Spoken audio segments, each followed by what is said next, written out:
calanka.com.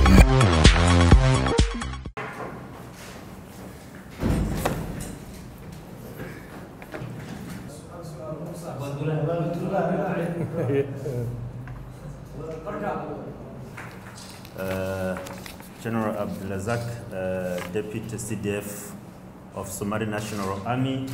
shacabka Soomaaliyeed sida ay hubka u qaateen waxaan doonaynaa inaan wada hawl galno waxaan xaq u leenahay inaan ku noolaano nolosha bini'aadamku ku nool yahay oo caruurteena ay ku noolaato waa ku noolaan jiray haddana waa la soo noqonaynaa sharafteena iyo karaamadeena aan wada istaagno garbahan isqabsano dalkeena aan xoreysano walaalaha amisom oo garab taagana aad iyo aad baan ugu mahadcelinaynaa mahadsan meelahaas ku dhibaataysan oo ku xayiran sidii raashin loogu geeyo waa in wadooyinkii la furaa wadooyinka meelihii hore u xayiran ayaa jira.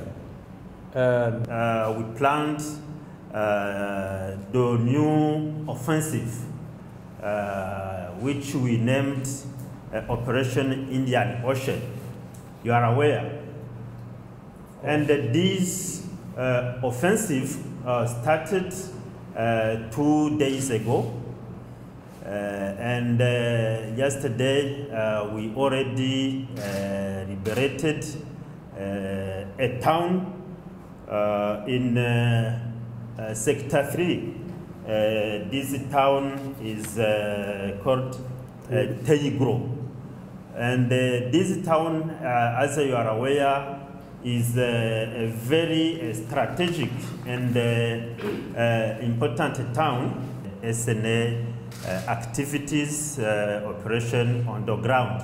It's my opportunity to call upon to the Somali people to play a part in this process in order to help AMISOM to support Somali National Army, Somali Police, intelligence system to to recover, because now our determination is to recover and defeat completely Al-Shabaab.